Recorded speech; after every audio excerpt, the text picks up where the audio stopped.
Municipal ఎన్నికల పోలింగ్కు నిజామాబాద్ జిల్లాలో విస్తృత ఏర్పాట్లు చేశారు. పోలింగ్ కేంద్రాల వద్ద ఆంక్షలు విధించారు. 1376 మంది పోలీసులతో బందోబస్తును ఏర్పాటు చేసినట్లు సిపి సాయి చైతన్య అన్నారు.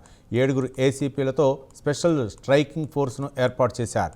3 ప్లాటూన్ల స్పెషల్ ఫోర్స్తో బందోబస్తు పర్యవేక్షిస్తున్నారు. సోషల్ మీడియా పోస్టింగులపై నిఘా పెట్టినట్లు సిపి సాయి చైతన్య తెలిపారు. అత్యంత సమస్యాత్మక ప్రాంతాల్లో ప్రత్యేక నిఘా ఏర్పాటు చేశామంటున్న నిజామాబాద్ సిపి సాయి చైతన్యతో మా ప్రతినిధి Rajesh face to face.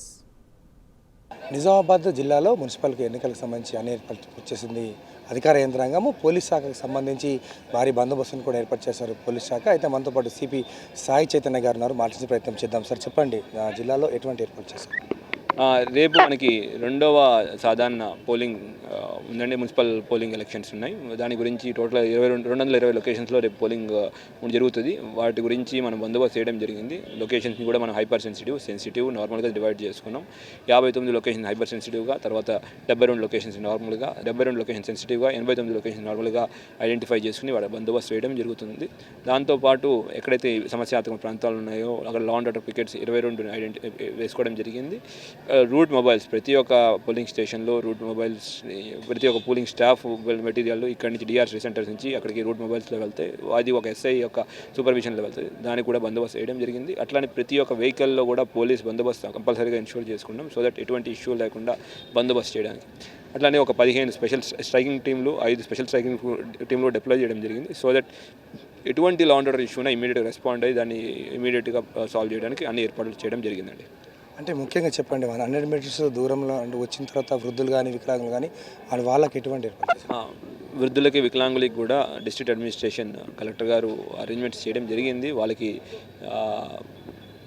Wheel chairs కానివ్వండి, మిగతా అరేంజ్మెంట్స్ కూడా చేయడం జరిగింది. అట్లానే పోలింగ్ కేంద్రాల్లో వాటర్ ఫెసిలిటీస్ కానీ, ఫస్ట్ ఎయిడ్ ఫెసిలిటీస్ కానీ ఇవ్వడం జరిగింది. సో దట్ ఎండాకాలం ఉంది, అన్నిటి కూడా దృష్టిలో ఉంచుకొని అన్ని ఏర్పాట్లు మన అడ్మినిస్ట్రేషన్ చేశారండి. ముఖ్యంగా సోషల్ మీడియాలో కూడా ప్రచారాలు చేస్తూ ఉన్న పరిస్థితి.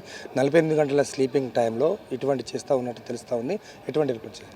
48 గంటల సైలెన్స్ పీరియడ్ అండి. సైలెన్స్ పీరియడ్లో సోషల్ మీడియాలో కూడా ఎటువంటి ప్రచారాలు లేకుండా ఉండడానికి సోషల్ మీడియా అన్ని మేము మానిటర్ చేయడం జరుగుతూ ఉంది. ప్రతి సోషల్ మీడియా పేజెస్ చాలా ఐడెంటిఫై చేసుకున్నాం, మానిటర్ చేస్తున్నాం. తర్వాత సెంట్రల్ డిపార్ట్మెంట్స్ మనకి ఇచ్చిన డిఫరెంట్ టూల్స్ కూడా వాడటం జరుగుతుంది.